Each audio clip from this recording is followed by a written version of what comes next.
Les Pradettes, petit quartier de Toulouse, notre quartier, d'environ 10 000 habitants, réputé pour son côté village, avec sa place, ses petits commerces et ses îlots pavillonnaires.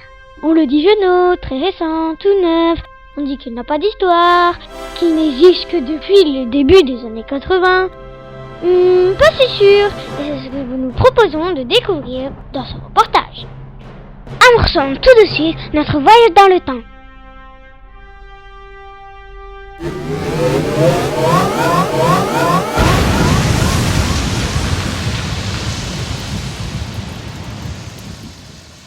Parlons de la création du territoire et pour ce faire, remontons tout d'abord à la préhistoire. C'est durant cette période que le plateau a été modelé, sa partie haute au cours de l'avant-dernière période glaciaire et sa partie basse par l'érosion des eaux diluviennes. Concernant son occupation, nous pouvons remonter à l'Antiquité, où tout le plateau qui s'étendait à l'ouest de Toulouse se nommait alors l'Ardenne ou les Ardennes. D'origine celtique, Ardouenne ou gauloise d'Arduena, toujours est-il que ce mot désigne une forêt dense et épaisse. En effet, toute la vallée ouest de Toulouse, Tolosa, était alors recouverte d'une immense et impénétrable forêt. Et comme nous le contait l'abbé Courraz, l'Ardenne, c'est donc la vieille forêt celtique, pleine de mystères, où dans la lumière tamisée des clairières, les Gaulois venaient sous la conduite de leurs druides cueillir le gui, la plante sacrée accrochée aux branches séculaires. L'Ardenne, c'est la vieille forêt, trouée par la hache des conquérants de Rome, percée de routes civilisatrices et défendues, et par le castrum, point stratégique important, à cheval sur les deux routes d'Éluse et d'Ossias, et qui permettait de surveiller la Tolosa romaine, quand les foules en tumulte montaient aux arènes pour y assister aux sanglants combats de gladiateurs. Mais comme nous le verrons plus tard, l'Ardenne, c'est aussi l'héroïque forêt de légendes et de songes, où la reine Pédoc, cet être mystérieux, cette souveraine de rêve, venait promener ses pieds doigts et chercher, loin des bruits de la cité palladienne, l'ombre inviolée de ses ramures et la fraîcheur des sources pures. L'Ardenne, c'est la forêt d'épopée, rendez-vous de chasse de la vieille noblesse toulousaine, où retentit, au temps glorieux de nos contes, l'haleine sonore des grandes chasses à cour, et où passe l'ardente chevauchée des rudes chasseurs du XIIe siècle, seigneurs des maisons comtales de Toulouse, templiers de la Ramée, et aussi de ces chevaliers de l'Ardenne. Mais c'est la forêt de Brocéliande. On n'en est pas si loin. Mais pour l'instant, remontons dans le temps, à l'Antiquité, pour découvrir qui en ont été les premiers habitants.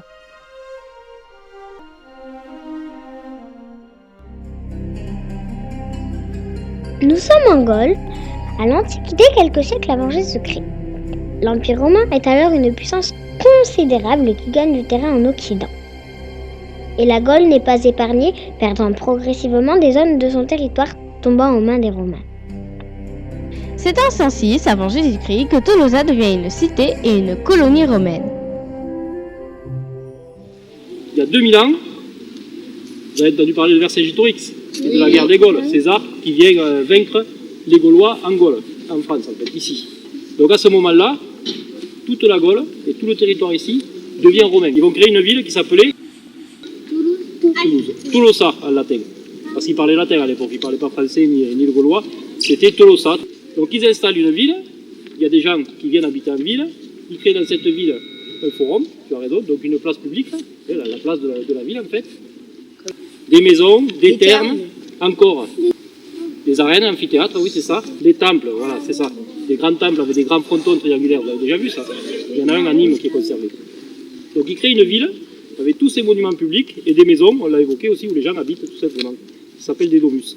Avec des rues, il y avait des rues dans la ville, comme aujourd'hui, et ces rues, elles avaient un plan bien particulier, elles se coupaient à angle droit. Ça faisait comme un damier de jeu de dames. Exactement pareil, avec des rues qui se coupaient à angle droit. Et cette ville, elle faisait 90 hectares. Il y avait aussi un autre monument, on n'en a pas parlé, on ne l'a pas évoqué, c'était l'enceinte, le rempart, puisque la ville était ceinturée d'un gros rempart, d'un énorme rempart, qui faisait plus de 8 mètres de haut, tout en pierre.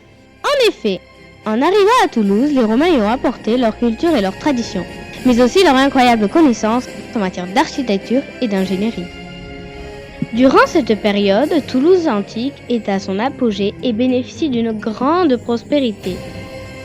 Malgré une Gaule ravagée par les invasions, Toulouse reste une des rares villes intactes et sa population s'accroît considérablement. On lui reconnaît alors le 3e rang en Gaule et le 4e dans l'Empire d'Occident. On lui reconnaît aussi sa fonction intellectuelle qui lui vaudra d'ailleurs le surnom de Palladia, en hommage à la déesse Pallas Athéna, déesse de la guerre, de la sagesse, de la stratégie militaire, mais aussi des artisans et des enseignants. On lui reconnaîtra également le renom des grammairiens, des rhéteurs et des juristes de Toulouse. Mais Toulouse manque d'eau. Là encore, les Romains vont mettre à profit leurs connaissances pour la belle ville de Toulouse en érigeant un immense aqueduc. De l'eau potable, le puits ou l'aqueduc. Mais l'aqueduc, l'eau, il faut aller la chercher en dehors de la ville, puisqu'elle n'est pas juste à côté. Donc là, ils sont très malins. Ils se sont dit, on a de l'eau qui coule à l'extérieur de Toulouse, dans le quartier de l'Ardenne, au bas du quartier de l'Ardenne. Il y a plein de sources. On en a une ici. Alors là, ce que vous voyez là, c'est pas une fontaine romaine, mais c'est une source qui coulait déjà du temps des Romains. Donc ils ont été obligés de construire un énorme pont, qui faisait 7 à 8 mètres de haut et qui faisait plus de 3 km de long. C'est que ça part de Montlon et ça va jusqu'à la Sépierre, et ça capte au moins une vingtaine, entre 20 et 30 sources à chaque fois. Donc il y a une première source à Montlon, le conduit, il avance, hop, il capte une autre source, hop, il avance un peu, il capte une autre source, et tout ça, ça permet d'augmenter la quantité d'eau pour arriver en ville. Les Romains, parce que ce sont des ingénieurs romains à l'époque qui ont fait ça, ils étaient très très forts, aussi forts que les ingénieurs aujourd'hui.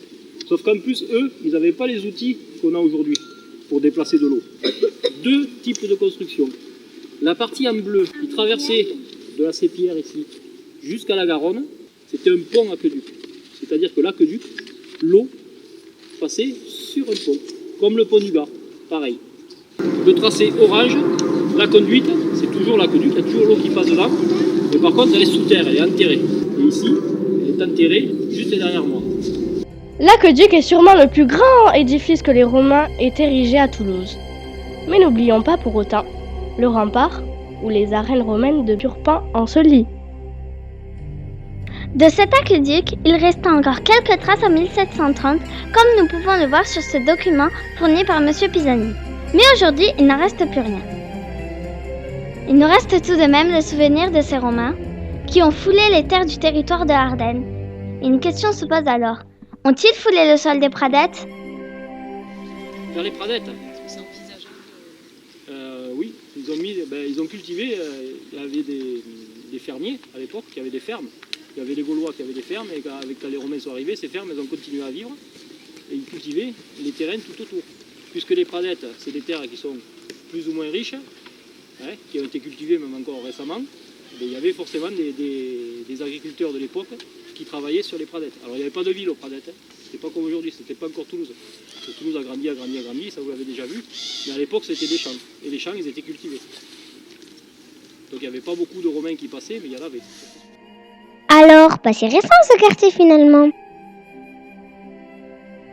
Depuis cette époque, les eaux de l'Ardenne n'ont pas cessé de passionner tous ceux qui avaient pour mission d'assurer à la ville de Toulouse les bienfaits d'une eau potable. La légende disait même d'elles qu'elles avaient des pouvoirs miraculeux pouvant guérir la lèpre. Durant des siècles, de nombreux projets sont envisagés pour réitérer l'exploit romain, mais tous échouent.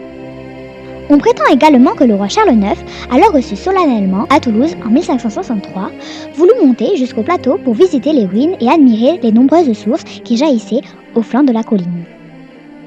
Mais la richesse de nos terres n'était pas en reste. Là encore, les Romains l'avaient compris, en installant déjà leurs fermes dans la belle forêt de l'Ardenne. Nous allons voir maintenant qu'à l'époque médiévale, cette richesse va être grandement exploitée et développée. Faisons maintenant un bond au Moyen-Âge. À l'époque médiévale, Toulouse se divise en 2 parties.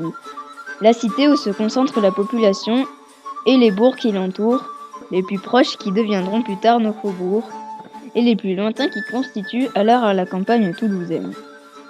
C'est ce qu'on nomme le gardiage, territoire adjacent de Toulouse, administré par les capitouls et qui revient aujourd'hui à ce qu'on en appelle la banlieue. Tout l'immense territoire de l'Ardenne, compris dans le capitoulat de la Dorade, était alors divisé en parties distinctes appelées moulons. les moulins étaient séparés et bornés par des limites naturelles comme les rivières, les fossés ou encore les nombreux chemins qui parcouraient le plateau.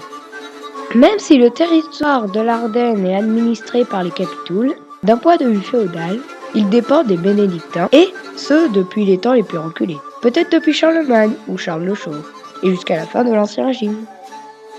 Il y avait même une particularité, c'était que beaucoup de propriétés appartenaient aux bénédictins, disparus, et c'était eux qui étaient les maîtres, je dirais, du quartier de l'Ardenne, du quartier du Pradettes, qui ne s'appelait pas encore quartier de l'Ardenne. Cela veut dire que les seigneurs des fiefs du territoire de l'Ardenne sont à la fois les vassaux des bénédictins et doivent donc s'acquitter d'une redevance. Cela n'épargne pas les comtes de Toulouse, qui sont pourtant les rois incontestables du Midi et du suzerain de la bonne ville de Toulouse. À l'intérieur de ces moulons se trouvaient les fiefs de seigneurs de l'Ardenne, qui le plus souvent en possédaient d'autres dans la cité ou dans les faubourgs. Bien sûr, au fil du temps, ces fiefs évolueront, leur taille variera, se réduisant progressivement jusqu'à leur disparition totale. Et là vous vous dites, d'accord, mais dans cet immense territoire, où sont les Pradettes alors ? Le quartier, tel que nous le connaissons aujourd'hui, n'existait pas encore bien sûr. Mais si nous superposons le découpage actuel du quartier à ce plan du XVIIe siècle, le plus ancien dont nous disposons, et en nous appuyant sur les voies déjà existantes, nous constatons que les Pradettes se situent en majeure partie dans le fief d'Enfalgar, qui s'appellera plus tard Borde-Blanche. Le quartier déborde un peu sur les terres de Bourrassol, où l'on parquera les pestiférés sous l'Ancien Régime. Sur la borne des comtes de Toulouse, la Boyo del Comte, la Sépière, une métairie considérable où tout autour les exploitations se développent, qui fera office de prison durant la croisade des Albigeois. Et sur le Mirail, aujourd'hui appelé le Mirail. À quelques kilomètres à l'arrière, au centre de la forêt, c'est le fief de l'Aramée, donné aux Templiers, chevaliers de Saint-Jean de Jérusalem, en 1131. Il jouxte le fief où se trouve l'actuelle place des Pradettes. Ce fief, c'est Enfelgar, nom du capitoul Raymond de Falgar, neveu de l'évêque, situé à l'emplacement de l'actuel chemin de Borde-Blanche, et dont il nous reste aujourd'hui comme seul vestige que le pigeonnier. Mais à propos, un fief c'est quoi et ça appartient à qui ? Alors, c'est l'organisation type du Moyen-Âge. Vous savez qu'il y a des seigneurs, des vassaux, des chevaliers, des aristocrates, tout ça. Comment ça s'organise ? Donc pour savoir qui est le chef de qui, on a fait en quelque sorte une classification. Vous avez un seigneur qui possède un territoire. Mais bon, il ne peut pas l'exploiter tout seul, ou il a besoin d'hommes pour avoir des services. Donc en fait, il y a un seigneur qui donne à un vassal un bien, que ce soit, je ne sais pas moi, un cheval, un arbre, un champ. Et ce vassal-là lui doit hommage et après un sens. Le bourg de l'Ardenne est alors une terre de chevaliers en grande réputation de bravoure. En effet, à l'époque, Toulouse est la ville de France où l'esprit guerrier et chevaleresque est le plus répandu. Pour exemple, au XIIe siècle, afin de faire honneur à la princesse Constance venant épouser Raymond V, des joutes de chevaliers sont alors organisées. Les chevaliers de l'Ardenne affrontent alors ceux du château de la Chevalerie de l'autre côté de la rive avec beaucoup de vaillance. Retournons maintenant voir nos fiefs. Arrêtons-nous plus précisément sur le fief d'Enfalgar, qui deviendra plus tard le fief de Borde-Blanche et qui concerne la majeure partie des Pradettes. Notre quartier est donc installé sur l'ancien fief d'Enfalgar. Au plus loin que nous puissions remonter, c'est-à-dire au XIIIe siècle, il appartient à la famille de Falgar. Les de Falgar, seigneurs de Venerque, Miremont et de Faugas, sont une maison très ancienne chevalerie du pays toulousain. Le fameux évêque de Toulouse, Raymond de Falgar, par qui l'inquisition à Toulouse a commencé, appartenait à cette famille. En 1295, Raymond de Falgar, neveu de l'évêque du même nom, qui fut capitoul en 1325, est donc l'heureux propriétaire du fief, à qui il donne son nom. Le fief voisin, Taramé, c'est donc le repère des Templiers, ces illustres et mystérieux chevaliers dont nous parle M. Calmès. Oui, alors les Templiers, c'est les chevaliers de l'ordre du Temple. Donc en fait, à l'origine, ils sont là pour défendre le Temple de Jérusalem. C'est quelque chose qui a été créé pendant les croisades. Ils sont là pour défendre le Saint-Sépulcre de Jésus. Ils sont là, normalement, pour assurer aussi la sécurité des gens qui vont en pèlerinage, soit à Saint-Jacques, soit à Jérusalem. Parce que normalement, tout bon chrétien est censé aller faire un tour par là-bas. Des fois, on peut payer des gens pour y aller à notre place. Si on veut pas. Raymond de Falgar, le neveu, meurt en 1339. Un siècle plus tard, le fief d'Enfalgar appartient à la célèbre famille des Issalguier, seigneurs de Saint-Simon. Les Falgar et les Issalguier étaient proches parents. La transmission de ce fief se fit donc par voie héréditaire. De cette riche famille de chevaliers, elle apparaît même comme la plus riche à la fin du XVe siècle. Sont issus de nombreux capitouls, mais aussi des lieutenants du sénéchal et même des conseillers du roi. Leur prospérité et leur renom les amènera même à prêter de l'argent au roi ou à être témoins de traités importants. Il y eut au cours du temps de nombreuses alliances entre ces deux grandes maisons méridionales. Définitivement, les Pradettes furent une terre de chevaliers prisée au Moyen-Âge par les grands seigneurs toulousains. Mais comment s'organisait la vie médiévale dans le fief ? La majestueuse forêt est maintenant morcelée par endroits pour y accueillir les grands fiefs de la noblesse, qui se jouxtent les uns les autres. Les seigneurs utilisent principalement ces maisons comtales et ces métairies comme lieu de villégiature ou pavillon de chasse, la proximité de la forêt permettant des parties de chasse mémorables. Le reste du temps, lorsqu'ils assurent leurs fonctions dans la cité, les maîtres laissent leur domaine à leurs vassaux en charge de leur exploitation. Dans notre fief, comme dans les fiefs voisins, nous avons le maître le seigneur et sa famille, le métayer en charge de l'exploitation et en retirant les bénéfices et sa famille, les employés agricoles, les paysans, qui travaillent dans les champs et sont logés dans des petits bâtiments agricoles. La vie s'organise au sein même du fief ou auprès du fief voisin, où le troc de récolte permet de diversifier les ressources. Pour le reste, il faut aller dans le fief voisin, comprenant une paroisse comme Saint-Ferréry, actuel quartier de l'Ardenne, ou Saint-Michel-du-Touche, qui connaîtront des heures sombres durant la croisade des Albigeois. On y trouve le maréchal Ferrand, le tonnelier, le charretier, le curé. Les commerçants ambulants sillonnant les campagnes apportent d'autres ressources. Quant aux administrations et aux divers commerces, il faut alors rejoindre la cité. Ce fonctionnement rural restera identique durant des siècles. Si, au XIIe siècle, la vaste forêt est encore peu habitée. Au XIIIe siècle, les métairies se multiplient dans les parties les plus habitées, transformant progressivement le paysage en terres cultivables. Inquisition, peste, guerre des Cent Ans, croisade des Albigeois, les faits marquants de l'histoire médiévale ont touché les habitants de notre fief. La richesse du territoire de l'Ardenne en fera le ventre de Toulouse, et son climat attirera les plus illustres d'habitants. Évêques, chevaliers, conseillers du roi, capitouls, tous ont été conquis par notre fief au Moyen-Âge. Poursuivons maintenant notre voyage dans le temps à destination de la Renaissance, ou plus précisément sous l'Ancien Régime. Notre fief est entre-temps passé entre les mains de Thomas Simonet, Mazelier, d'Étienne Dolmière, secrétaire du roi, seigneur de Roquette et docteur en médecine, puis de son fils Jean. Il appartient désormais à Gabriel de Sabatery, seigneur de la Bessède. Grâce aux documents d'archives que nous possédons, nous apprenons que Gabriel de Sabatery fait des travaux dans la métairie afin de la renforcer. Il y ajoute par exemple 2 tourelles, des douves et un pont-levis. Grâce à ce devis détaillé, une architecte a pu nous reconstituer avec brio la prestigieuse métairie qui régnait alors sur notre quartier. Nous y apprenons également que la compagnie est alors si peu sûre aux alentours de Toulouse que Sabatery devra payer 2 gardes nuit et jour pour protéger les 2 ouvriers chargés de la construction. Entre le 15e et le 16e siècle, suite au défrichage de la forêt, on voit surgir de tous les côtés des centres de vie plus intenses et d'exploitation agricole. Le XVIe siècle est sans nul doute la période la plus éblouissante liée à celle de Toulouse, qui avait acquis une réputation mondiale pour la qualité de son pastel et le commerce de cette teinture bleue incomparable. Durant cette période faste sont érigés de nombreux châteaux et autres demeures de prestige dans les différents fiefs du territoire de l'Ardenne. Le domaine de la Cipière acquiert son nom de nouveau possesseur au jeu de la Cipière, puis la métairie se transforme en château grâce à son successeur Pierre de Villon. Après avoir été le domaine des comtes, il deviendra un domaine du clergé au XVIIIe siècle. Le château du Mounedier ou de la Mounette se trouve dans la seigneurie des chevaliers de Saint-Jean de Jérusalem. Ce qui veut dire que la famille d'Arbou, présente depuis le XVe siècle et durant de nombreuses générations ensuite, doit s'acquitter d'une redevance auprès des hospitaliers qui succèdent aux Templiers.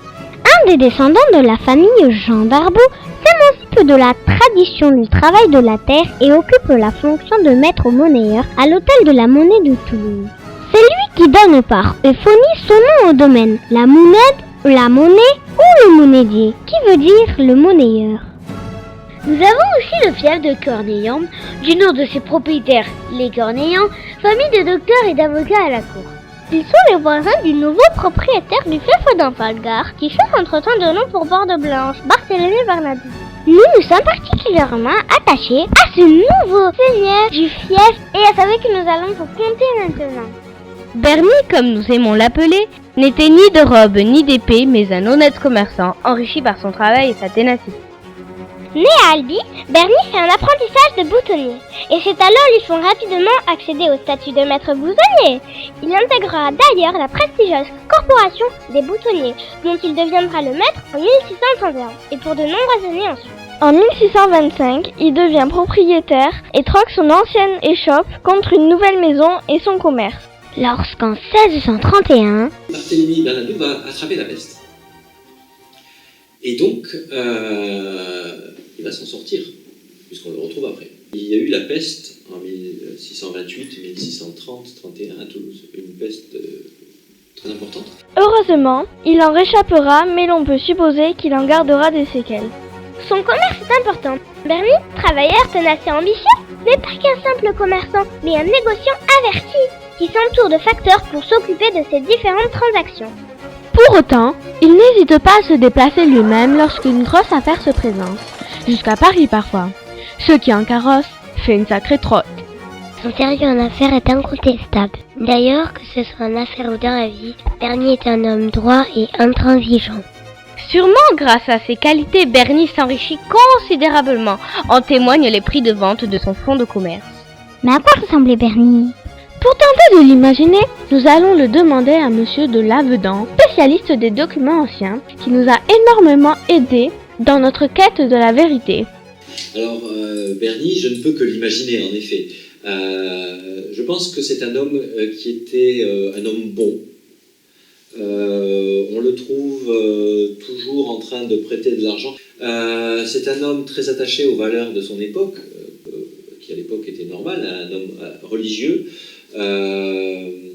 qui va faire, lors de son décès, donc il va faire dans son testament des legs assez conséquents, c'est-à-dire il va donner des sommes d'argent, même très très conséquentes, en faveur d'enfants dont les parents ne sont pas riches du tout, pour que ces enfants puissent apprendre un métier. Alors est-ce que c'est le fait qu'il n'aura jamais eu d'enfant ? Physiquement, vous l'imaginez comment, Bernie ? C'est juste ma vision. Je vois un homme imberbe, portant perruque, mais une perruque courte. Tout le monde porte perruque, ou presque tout le monde à l'époque. Et un petit peu bedonnant. Mais c'est aussi un amoureux. C'est ainsi qu'en 1632, il épouse Domange Delbosque, veuve d'un boucher. Pour le bien-être de sa dulcinée, il lance des nombreux travaux dans son logis, dont l'installation de latrines, ce qui pour l'époque est assez avant-gardiste et témoigne d'une certaine hygiène de vie. Heureux en affaires, heureux en amour, il acquiert un nouveau nid douillet entre ville et campagne. Donc arrive l'année 1643, qui est quand même l'année qui vous intéresse le plus, parce que Barthélemy achète Borde-Blanche. Il rachète toute la propriété aux héritiers de M. Sabatieri. Propriété qu'on dit à ce moment-là ruineuse, c'est-à-dire en mauvais état. Les terres de ville n'ont pas été trop entretenues, peut-être les suites aussi de cette peste qui a quand même ravagé la ville et ses environs. Et il décide de remettre en état la propriété. Les nombreux travaux qu'il y engage pour développer le domaine nous font supposer qu'il s'y attache particulièrement. Ah, qu'il est heureux notre Bernie dans son nouveau fief qu'il bichonne. Il se fait des amis, parmi eux Darbou, son voisin de la Mounette, qui fera même office de témoin sur certains actes notariés. Mais on imagine que la Domingette, comme aimait l'appeler notre Bernie, attiré par le faste de la ville, rumine sa nouvelle vie rurale. Bernie emploie des métayers, achète des charrettes, des bœufs, du grain, des brebis, des cuves à vin. Il fait planter 750 chênes et 500 fruitiers, érige des murs pour le protéger des chapardeurs. Le voilà bien protégé entre ses douves, son pont-levé, ses arquebuses et ses murs. Il en sortit la restauration du pigeonnier, ce qui nous indique que ce dernier est antérieur au XVIIe siècle. Sa rigueur et sa droiture le rendent procédurier et il n'hésite pas à intenter un procès s'il s'estime lésé. Malheureusement, en 1652, Bernie tombe à nouveau malade. La peste est de retour, assurément. Et il mourra dans sa belle métairie le 13 décembre 1652 à minuit. Demain, j'étudie fruitière. Elle peut donc rester dans la maison jusqu'à sa mort. Après quoi, les biens de Bernie reviendront à son neveu, Louis Boutonnier. Si. Mais la veuve joyeuse s'en remet bien vite et c'est ainsi qu'elle se marie une 3e fois avec un des employés de Bernie. Pauvre Bernie, il devait s'en passer des choses dans son dos. La France a eu Louis XIV, Napoléon et De Gaulle. Les Pradettes ont eu Bernie. À Borde-Blanche, la culture de la vigne y est prépondérante. Il restera pendant des siècles jusqu'aux années 80. Les vendanges, c'est la période la plus vivante à Borde-Blanche. La population s'accroît et la joie s'invite dans le fief. Au moment des vendanges, ça devenait très vivant. Il y avait beaucoup de personnes qui venaient participer aux vendanges, qui venaient de la ville ou des autres campagnes. On profitait de ce temps-là justement pour, par exemple, sous l'Ancien Régime, on sait que pendant les vendanges, on avait des fêtes régulièrement. On dansait dans une grange à côté de la ramée. Après les vendanges, tout le monde allait se détendre et on dansait au son du violon. La métairie de Borde-Blanche va ensuite passer dans les mains d'un notaire, conseiller d'honneur du sénéchal Capitoul, seigneur de Castanet, Bernard Géraud, puis d'un marchand, Félix Rival, d'un facteur d'étoffes et bien d'autres. La Révolution va engendrer une redistribution des biens et un important morcellement des terres. Certains domaines sont divisés en de nombreuses petites parcelles. Borde-Blanche n'échappe pas au morcellement, et c'est ainsi qu'en 1830, le domaine qui appartient désormais à François Saint-Martin, tonnelier, a bien réduit. Là où Borde-Blanche recouvrait toute la zone Pradette en 1680, en 1830, il faut dès lors y rajouter le fourre-tout, le chapitre, Pégot, Duclos, le Mirail. Les grands fiefs d'antan ont donc laissé place à de nombreux petits lieux-dits. On le sait, il y a des eaux souterraines, mais plus étonnant. La Garonne coule aux Pradettes grâce au canal Saint-Martory. Il fut construit par la main de l'homme et vu le jour en 1838. Au XIXe siècle, fleurissent villas, maisons de maître et toulousaines à l'Ardenne et ses environs en faisant la banlieue chic de Toulouse.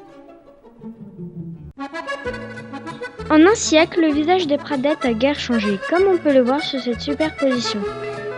Au XXe siècle et jusqu'aux années 60, c'est toute la partie sud-ouest de la ville qui présente encore un caractère rural très marqué, avec le village de Saint-Simon et le hameau de l'Ardenne.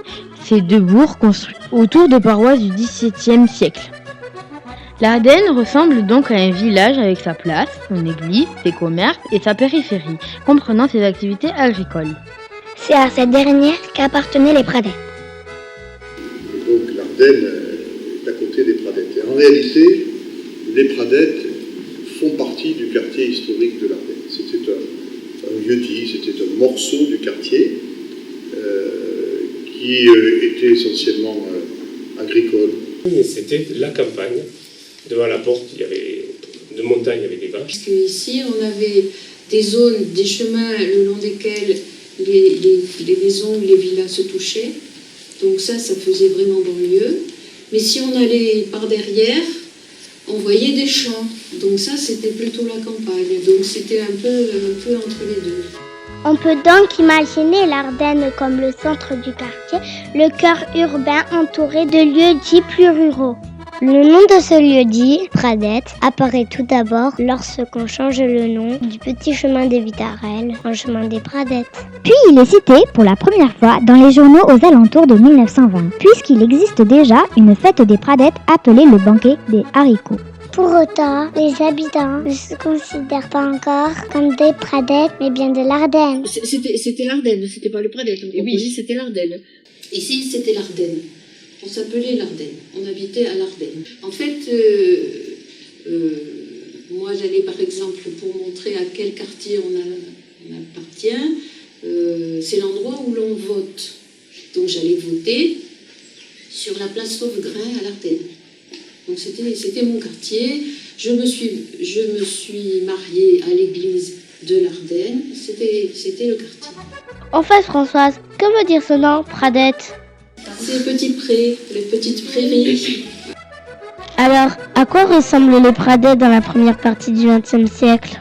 Grâce à nos témoins, des acteurs locaux, municipaux, mais aussi beaucoup d'anciens habitants qui nous transmettent leurs souvenirs d'enfance, mais également ceux de leurs aïeuls, nous allons pouvoir en avoir une idée précise. Je connais toute la connotation campagne que le quartier des Pradettes avait avant qu'il soit ce qu'il est aujourd'hui. Le quartier des Pradettes, qui avant était un quartier de pleine campagne. Donc il y avait que des champs, des moutons, des poneys et des vaches. À l'époque, il y avait déjà beaucoup moins de monde. Je pense qu'il y avait à peu près 100 familles dans le quartier. Donc, alors, il y avait le long des grandes routes, il y avait des villas ou des maisons, un peu à touche-touche, les unes contre les autres. Mais par derrière, il y avait des champs avec des chemins qui permettaient d'aller aux fermes. Ce petit coin de campagne bucolique est constitué de belles demeures et de fermes, ou de bordes, comme on les appelait à l'époque. Elles possèdent toutes des champs en longueur à l'arrière. Chaque habitant, même modeste, possède donc son lopin de terre. La culture de la vigne est toujours prépondérante, mais pas que. Des prairies, c'est pour ça que c'est donné le nom Pradette, où c'était des champs de blé. Des agriculteurs, puisqu'il y avait des champs, et il y avait ce qu'on appelle du maraîchage. Chaque propriété possède donc au moins quelques têtes de vigne. Parallèlement, le maraîchage intensif se développe sur le quartier. Les routes sont pour la plupart en mâche-fer. On y circule à cheval ou en charrette. À mon époque, il y avait déjà des voitures, mais à l'époque de mes grands-parents, on se déplaçait à cheval. Et les chevaux de la Sépienne passaient s'entraîner là. Grâce à notre enquête auprès de nos témoins, nous pouvons maintenant donner un visage au quartier de l'époque. Tout d'abord, la route de Saint-Simon, cachant derrière ses belles demeures des sols multicolores grâce aux diverses cultures et prairies. À la place du parc des Cèdres, siège une immense métairie qui produit des légumes pour l'hôpital Purpan. La place des Pradettes est alors un simple champ de vignes. Puis, au bout du chemin des Pradettes, plus loin à l'époque, une vaste prairie jonchée d'allées de mûriers et avec une mare aux grenouilles près de laquelle les enfants s'amusent. Aujourd'hui, c'est le parc Gaston Dupuis.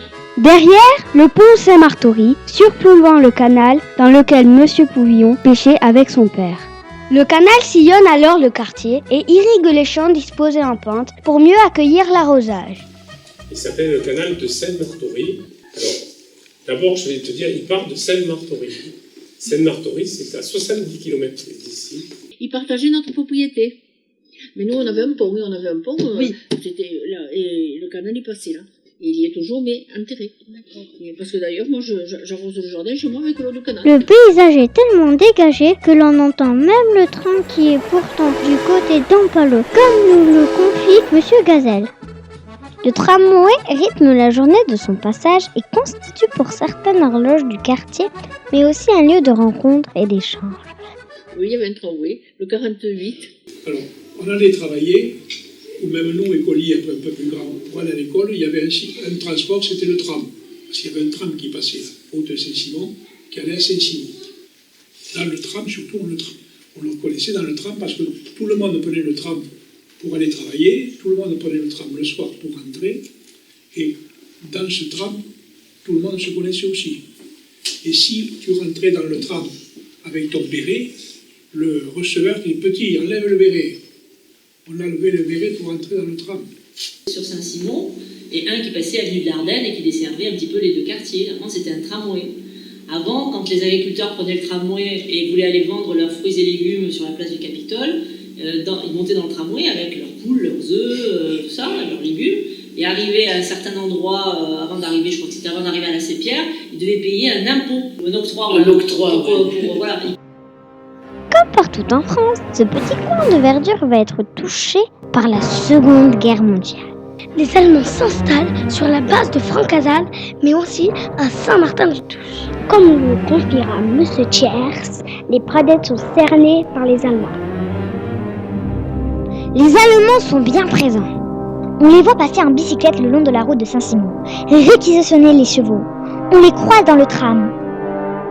La défense passive s'organise. Hors de question d'aiguiller les aviateurs allemands grâce aux lumières au sol. Elle veille donc à ce que les habitants l'éteignent le soir venu. Juste un peu plus loin des Pradettes, il y a un avion allemand qui est tombé là. Quand vous arrivez sur la route de Saint-Simon, vous repartez vers Toulouse, le premier rond-point au bout de notre terrain, là où il y a l'avion, est tombé là. Il y en a un qui serait tombé avec son parachute sur les piquets de tomates chez Madame Paul. En 1944, les Alliés débarquent. Ils bombardent accidentellement le village de Saint-Simon, visant initialement Francazal qui sera pilonné quelque temps plus tard. En pleine messe, il y a eu un bombardement à Saint-Simon. Alors, le sacristain a ouvert les portes de l'église, et les portes de l'église n'étaient pas assez grandes. Tout le monde est parti quand il y a eu le bombardement. Et le pauvre curé a été obligé de finir la messe avant de pouvoir partir. Dans ce contexte, les habitants des Pradettes creusent des tranchées afin de se protéger. Sentant la défaite proche, les Allemands quittent le territoire en prenant soin de faire sauter toutes leurs bases.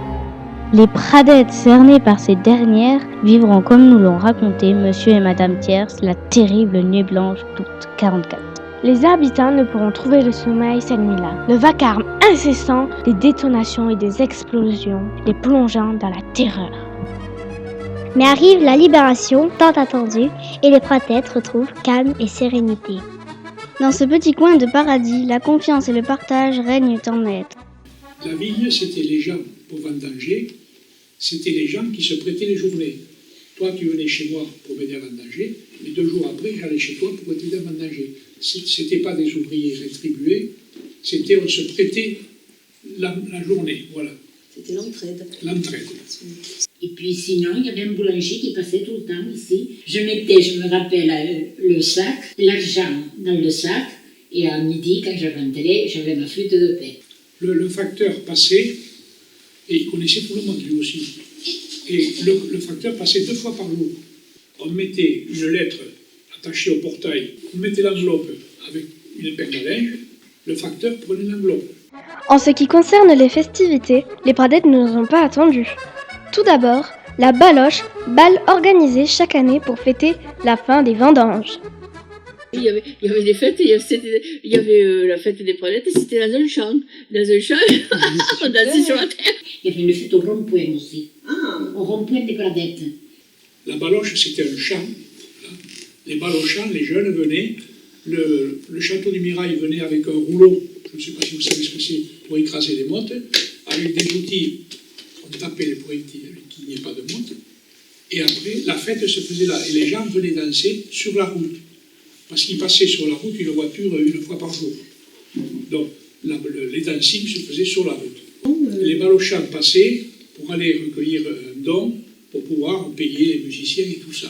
Alors, l'orchestre et les balochants allaient de maison en maison pour chercher le monnaie, le cadeau.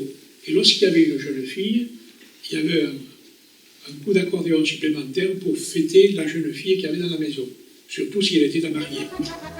Il y a également les fêtes chez l'habitant, organisées dans les grandes demeures du quartier ou dans les villages voisins comme l'Ardenne ou Saint-Simon. La convivialité étant partout, on pouvait simplement se rejoindre dans la rue pour faire la fête. Et tous les gens du quartier, les anciens comme mes parents, il y avait des fossés à l'époque au bord des routes. On était assis dans les fossés, tous les parents, grands-parents et nous, et on s'amusait le soir devant la porte au bord de la route parce qu'il y avait très peu de roulage. Et on passait les soirées comme ça, les hommes ils parlaient de cartes ou les femmes tricot. Comme ça que j'avais apprécié. Comme des fêtes avant, comme on fait, mais pas au bord de la route. Voilà. Mais maintenant on peut plus tout faire. Maintenant on ne peut plus. Et les personnes âgées, elles se faisaient des petits bancs en bois, elles se les portaient et on était tous assis là.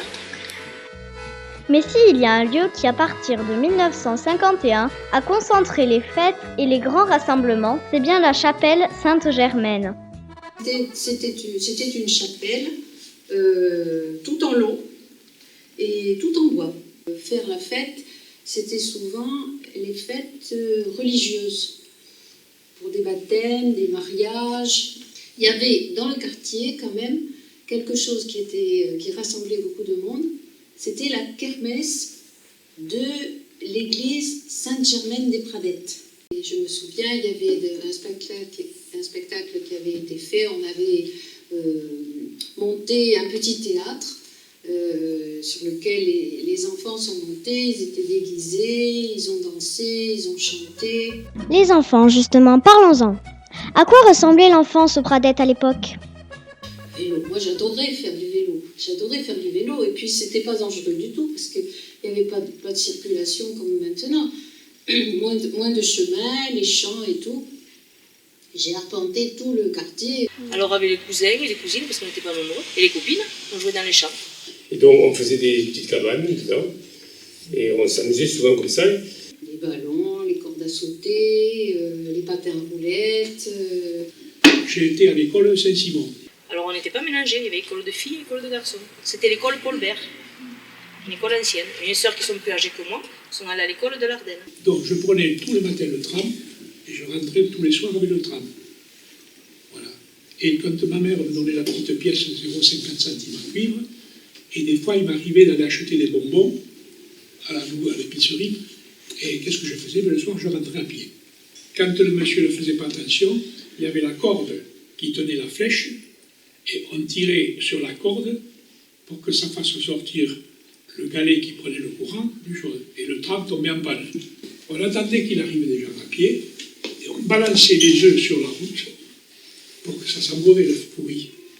Et les gens disaient, mais qu'est-ce que c'est qui sent comme ça ? Qu'est-ce que c'est qui sent ? Et alors nous, on était derrière le mur. Voilà ce que nous faisions comme... Le canal Saint-Martory devient souterrain entre les années 1956-1960 et le tramway disparaît quant à lui en 1959. Et puis il y a un changement qui se produit à partir des années 50-60. Le maire de Toulouse de l'époque choisit de créer un nouveau quartier, et même l'ambition proclamée, c'est de créer une nouvelle ville, c'est le Mirail. En effet, dans les années 60, le territoire change et s'urbanise alors rapidement. Toulouse connaît une hausse d'habitants significative et manque de logements. Le maire de l'époque, Louis Bazère, lance donc un grand projet d'urbanisation afin d'aménager ce grand territoire. Tout d'abord, la rocade est construite entre les années 60-65. Puis, en 1962, un projet global voit le jour. Il sera réalisé en 2 tranches. La première concerne les quartiers du Mirail, Bellefontaine, Rainerie, alors encore territoire agraire. En réalité, les Pradettes de l'époque, c'était des champs, c'était prévu pour faire partie de l'opération du Mirail. Leur volonté crée la Petite Toulouse, une petite ville à part entière constituée d'immeubles, de commerces, d'écoles et d'autres services publics. Destinée à accueillir une forte population de classe moyenne, les architectes dessinent des tours liant le quartier par des cheminements destinés à créer du lien et de la vie. L'opération du Mirail, elle s'est développée pendant toutes les années 60. Vous la connaissez, ce sont des immeubles très importants, de grande hauteur. Et au début, les choses se sont bien passées. Puis après, il y a eu des critiques. Et pourtant, au départ, ce projet ultra moderne est vu comme révolutionnaire et novateur, et la volonté de l'architecte Condilis est bien de donner un nouvel essor à la ville et aux classes moyennes. Il n'y a qu'à voir d'ailleurs le slogan de l'époque. Au Mirail, la verdure, les calmes vous y attendent. En se promenant dans les rues de Toulouse, Georges Candilis a décidé. Il ne fera ni Brasilia, ni Sarcelles. Il fera Toulouse. Conformément à l'esprit du concours, il conçoit le projet d'une cité de 100 000 habitants qui ne soit pas une ville satellite, mais réellement un nouveau quartier de Toulouse. Cette agglomération, elle sera construite au milieu des prés et des bois, au lieu dit le Mirail. Georges Candilis vous expliquera tout à l'heure l'esprit dans lequel il a conçu un ensemble linéaire, une sorte de colonne vertébrale qui structure la nouvelle ville, l'organise en tant que cité vivante, tout en lui laissant l'entière liberté de s'épanouir dans le détail, plus tard, comme le voudront nos enfants. Les urbanistes avaient trop souvent négligé l'homme au profit de la voiture. C'est ce qui rend Brasilia si peu humaine. où le centre de la ville n'est plus qu'un gigantesque écheveau d'autoroute. Mais les limites du gigantisme se font vite sentir. Et comme nous le disait Monsieur le maire, les critiques arrivent bientôt en masse. Et en 1971, il y a eu un changement de municipalité. Le maire précédent qui avait lancé l'urbanisation s'appelait Louis Bazerque. Et le maire qui a été élu en 1971 s'appelait Pierre Baudis. Et il a trouvé une situation où le quartier du Mirail était quasiment achevé, sauf une petite partie.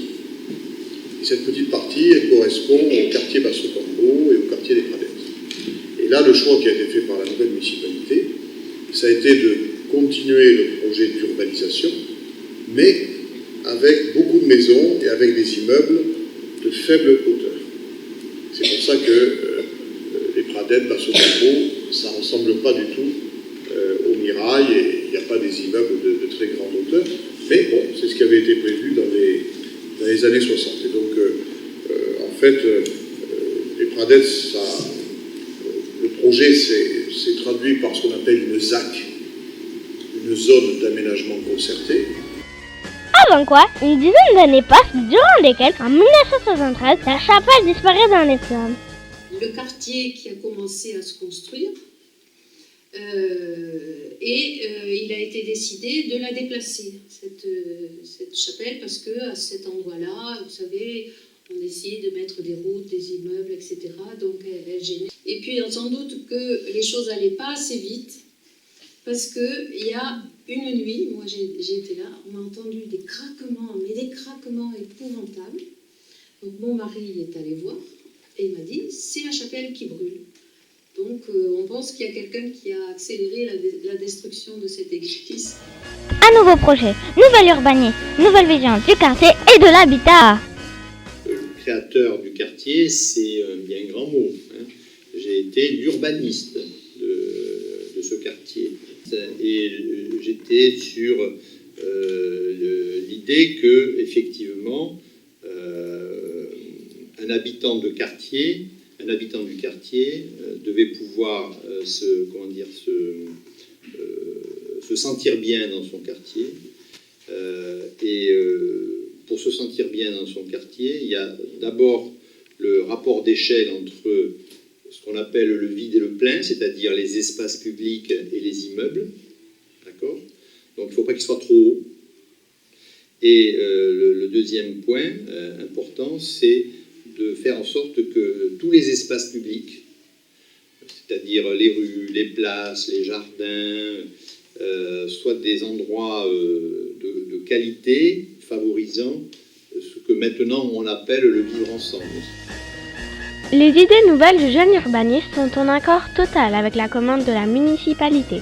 Dans le dossier de création de la ZAC, on peut lire « L'habitat collectif ne dépassera pas les 3 étages pour rester à l'échelle humaine. » L'animation de la rue sera ainsi perceptible à l'œil et à l'oreille de l'habitant. Il n'aura pas ainsi l'impression désagréable d'habiter dans une cage coupée du reste du monde. Les rapports de voisinage s'en trouveront améliorés. L'habitat individuel ou semi-individuel sera l'essentiel du programme. Le souci d'éviter les trop grandes concentrations et ainsi permettre aux usagers une meilleure appropriation de leur domaine privé et de leur quartier. Un terme reviendra plusieurs fois et avec insistance dans ce dossier. Un quartier à l'échelle humaine. Mais qu'est-ce que ça veut dire exactement ? De redonner une ambiance de village. Tous ces éléments-là ont été intégrés par l'urbaniste, le jeune urbaniste que j'étais à l'époque. Et l'échelle humaine, c'est une anecdote, mais l'échelle humaine, c'est ça, c'est-à-dire être dans une relation permanente où on soit avec les uns et avec les autres. C'est aussi l'idée d'avoir à peu près tout dans une proximité, à pied ou à vélo. Voilà.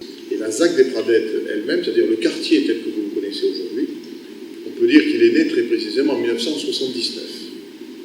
1979, le projet de ZAC est approuvé.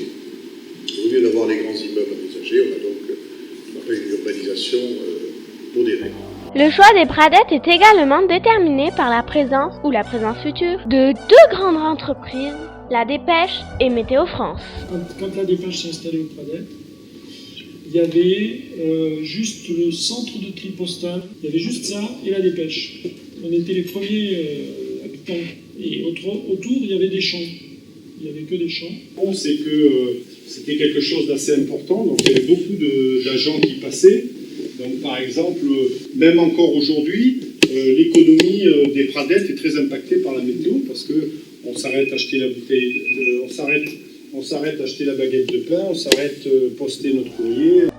La ZAC des Pradettes a beaucoup marqué les anciens habitants, car urbanisation rime souvent avec expropriation.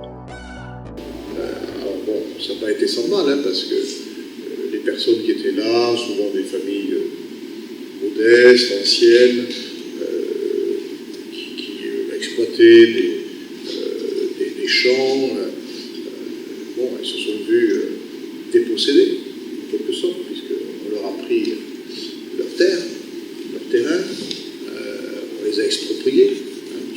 L'expropriation, c'est un acte, je dirais, très volontaire, pas toujours agréable. Et donc voilà, ce sont par des expropriations qui sont nécessaires. Pourquoi ? Parce que ça permet de faire un projet cohérent. Alors ça, c'est un truc terrible, parce que vous êtes chez vous, mais vous n'êtes plus exactement chez vous. Ah oui, ça, les expropriations, ça nous a marqué énormément, oui. Et donc ils avaient exproprié, comme mes parents, les champs là, maintenant il y a tout le lotissement derrière, à 1 euro le mètre. 1 franc le mètre. À l'époque, c'était très très peu. Ils se sont battus pour ne pas être expropriés, mais ils ont perdu. Bazar qui a été plus fort. Ça s'est passé comme ça. Ma famille a reçu une lettre de ce type en disant qu'on prenait notre maison, notre jardin. Donc mes grands-parents ou mes parents, ils n'avaient pas l'intention de partir, ils ont discuté et tout, ils se sont bagarrés et ils ont pu garder leur maison et un grand bout de jardin. Oui, il a fallu prendre un avocat et tout, enfin... Tandis qu'on va regarder pour voir si vous êtes exproprié ou pas, parce qu'on a la liste de tout. Et alors il me dit non, il faut avoir qu'un temps de terrain. Et non, la maison ne sera pas expropriée, mais le terrain risque de vous être enlevé. Les travaux lancés, les maisons poussent alors comme des champignons. Le quartier conserve encore son caractère rural et les anciens habitants assistent au balai incessant des tractopelles devant leur bout de champ précieusement conservé. Reste un détail non sans importance. Comment s'appellera ce jeune quartier et qui va lui attribuer son nom ? Je pense être un peu l'auteur du problème là. Non, mais à l'époque où on a dessiné ce quartier, il n'y avait qu'un chemin qui en faisait véritablement qui avait valeur de patrimoine, c'était le chemin des Pradettes. Et donc on s'était dit, pourquoi pas le quartier des Pradettes ? Et ça a été repris, ça a été dans le dossier de ZAC, voilà, et ce nom est resté. En 1983, les premiers habitants arrivent. Très rapidement, dès 1985, la vie associative s'organise et c'est naturellement en 1991 que le collectif des Pradettes voit le jour. Les habitants sont très actifs dans la vie de leur quartier. Ainsi, on assiste à des luttes pour obtenir des services publics comme la maison de quartier ou le complexe sportif. À des élans de solidarité avec la reconstruction de la chapelle par les habitants qui, en souvenir de l'ancienne chapelle de bois, portera sa cloche rescapée. Ou à de grandes initiatives culturelles comme ce 21 juin 1992 où ils réussiront à faire venir Jacques Higelin et 12 000 spectateurs aux Pradettes. À Toulouse, le quartier des Pradettes a incontestablement marqué des points au palmarès de la notoriété.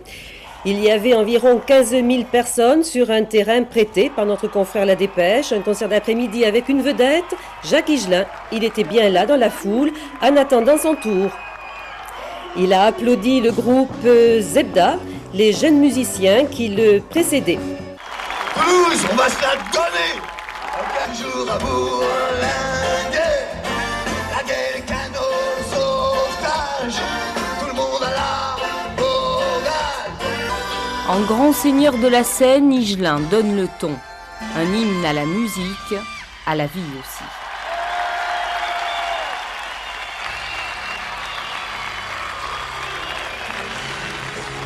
En 1984, la première école, Viollet-le-Duc, et les premiers commerces arrivent. Depuis 1984, c'était c'était l'avenir. Voilà, c'était mon placement, c'était très bien. Parmi les nouveaux bâtiments, on découvre quelques curiosités architecturales, comme la cité solaire et ses maisons en terre crue, les maisons solaires ou encore l'immeuble de fer, le Beaubourg. C'est des maisons qui profitent de la nature pour se chauffer. Les maisons solaires essaient d'abord de profiter du soleil qui arrive même en hiver. Et comme à l'époque, moi je m'intéressais de ce problème de solaire passive, j'ai été l'architecte pour l'ensemble des bâtiments et plus 4 ou 5 maisons en terre crue. Les maisons en terre durent très longtemps, elles ne vieillissent pas. Et en général, les gens sont très contents de vivre dans un climat comme ça. Je ne le savais pas, je n'avais pas vu ce bâtiment. Mais certainement qu'avant cette métairie, il y avait d'autres maisons en terre crue qui avaient été construites sur les lieux. La terre crue existe depuis 10 000 ans. Les premiers bâtiments ont été construits en terre crue. La vague des Pradettes, construite en plusieurs tranches, s'achève en 1996. Son expansion progressive apporte d'autres écoles, d'autres commerces, d'autres habitants. L'ancienne ligne de bus 48 est remplacée par une nouvelle. Puis l'arrivée du métro désenclave le quartier et facilite la vie des habitants. La place accueille un marché bio durant un temps. Oui. À nous. On veut créer par ce marché qui est donc biologique, musical et traditionnel, un outil d'animation. Et on l'a voulu le samedi parce que les gens font leurs courses le samedi et aujourd'hui on voit qu'ils ont envie de se rencontrer et un peu de faire la fête puisqu'il y a de la musique. Les festivités du quartier ou même les activités scientifiques des enfants. Séances qui peuvent être pris en charge par le collectif d'associations. Les petits débrouillards ne font pas recette aux Pradettes et pourtant les activités proposées sont à la portée de tous. Pourquoi la lève ? Mais où sont passés Bernie, les chevaliers, et Salguet et tous les autres ? Seul vestige de ce temps-là, le pigeonnier de bordure blanche qui, après avoir traversé les siècles, est toujours là, veillant sur ce quartier qui a vu évoluer. D'ailleurs, il a bien ri lorsqu'il a entendu « Ce quartier neuf n'a pas d'histoire ». Les choix de l'urbaniste et de la municipalité ont donné lieu à un quartier-village. L'implication des habitants et la mixité entre anciens et nouveaux lui ont donné quant à eux sa diversité et sa convivialité. Alors, si l'on devait décrire les Pradettes d'aujourd'hui, on en dirait quoi ? Si je devais décrire le quartier des Pradettes en une phrase. Un quartier ouvert, intéressant et joyeux. C'est un quartier nouveau, un quartier neuf, populaire, mixte, mélangé. Le quartier aujourd'hui, tel que je le vois, je dis que c'est un quartier qui a une qualité de vie qui est en devenir. Alors quand je vois le quartier aujourd'hui, je me dis qu'il ne vit pas trop mal. Je crois aussi que la chance du quartier des Pradettes, c'est d'avoir cette place centrale qui vraiment est le cœur du quartier. Ce caractère villageois, ce caractère de place. On a un quartier qui, comme d'autres quartiers, mais en tout cas sur les 3 quartiers dont je suis maire, c'est un quartier où on a une riche culture, une riche diversité, et tout ça on le doit surtout à un riche tissu associatif sur le quartier des Pradettes. Et donc il y a un collectif des Pradettes qui est très engagé, qui fait beaucoup de choses, qui réfléchit, qui fait des propositions. Qui depuis plus de 30-40 ans organise de magnifiques manifestations. Voilà, donc je suis attaché à ces quartiers, j'ai lancé mon engagement politique sur ces quartiers-là et j'aime mes quartiers, je suis passionné pour mes quartiers. On habite, du coup, on est tombé amoureuse du quartier et on est dans le quartier maintenant. Il y a beaucoup de qualités. Les gens sont gentils, sont solidaires. Familial, ça fait un gros village, voilà, c'est une mentalité. Il y a une excellente entente, on s'entraide. J'ai beaucoup d'amis, les clients sont des amis, voilà, beaucoup d'amitié. Et son futur aux Pradettes alors ? Ça, c'est à nous de le construire en gardant en mémoire ce que le passé nous a légué. Et c'est pourquoi les Pradettes sont aujourd'hui les Pradettes.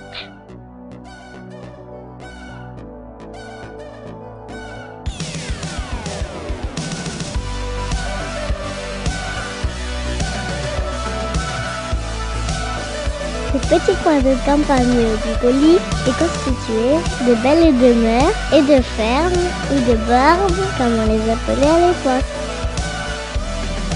Elle possède toutes des champs en longueur à l'arrière. Chaque habitant, même modeste, possède donc son lapin de terre.